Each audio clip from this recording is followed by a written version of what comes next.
बिस्मिल्लाहिर्रहमानिर्रहीम इय्याका नअबुदु व इय्याका नस्तईन।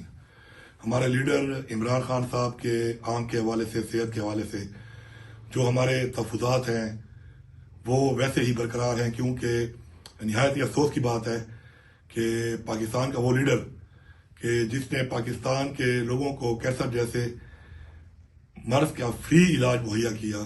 कई अस्पतालों की शक्ल में, और फिर उसकी एक सोच सेहत के बारे में ये हो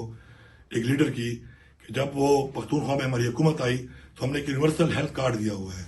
जिसमें हम हर तरह की बीमारी को मजीद उसमें कवर करते जा रहे हैं। और जब वो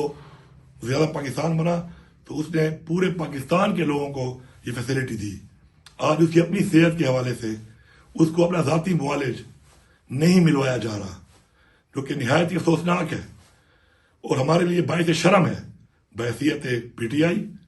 बहैसियत मुसलमान, बहैसियत पाकिस्तानी और बहैसियत एक सिस्टम जो हमारा एक आईनी सिस्टम है इस मुल्क का। मेरी बातों में गुस्सा देखकर मैं देख रहा हूं कि कुछ लोगों को वैसे ही वो मुतनाज़ा बातें करके और कुछ बातें कर रहे हैं, तो अगर मेरे गुस्से की वजह से किसी का दिल दुखा है तो मुझे परवाह किसी की नहीं है, लेकिन फिर वक्त के लिए आई एम सॉरी। लेकिन मेरा गुस्सा जायज़ है, इसलिए जायज़ है कि हम अभी तक अपनी वो छोटी सी एक जायज़ वो डिमांड कि इमरान खान साहब से उनका ज़ाती मुआलिज मिलने अब तक वो पूरी नहीं करवा पाए। तो अगर इस पे किसी को गुस्सा नहीं आ रहा तो मेरे ख्याल में वो उसके अंदर इंसानियत नहीं है।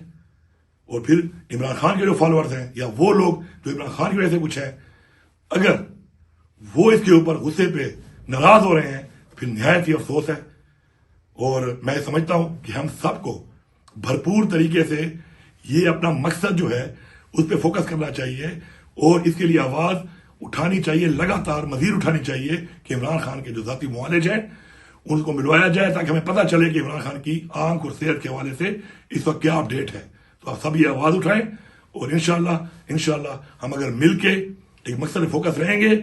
तो मंजिल भी मिलेगी। अब तक यही हो रहा है कि हम मकसद से हटकर और बातों में अपने आप को एंगेज करके अपना वक्त भी ज़ाया करते हैं और मकसद भी हासिल नहीं कर पाते। शुक्रिया।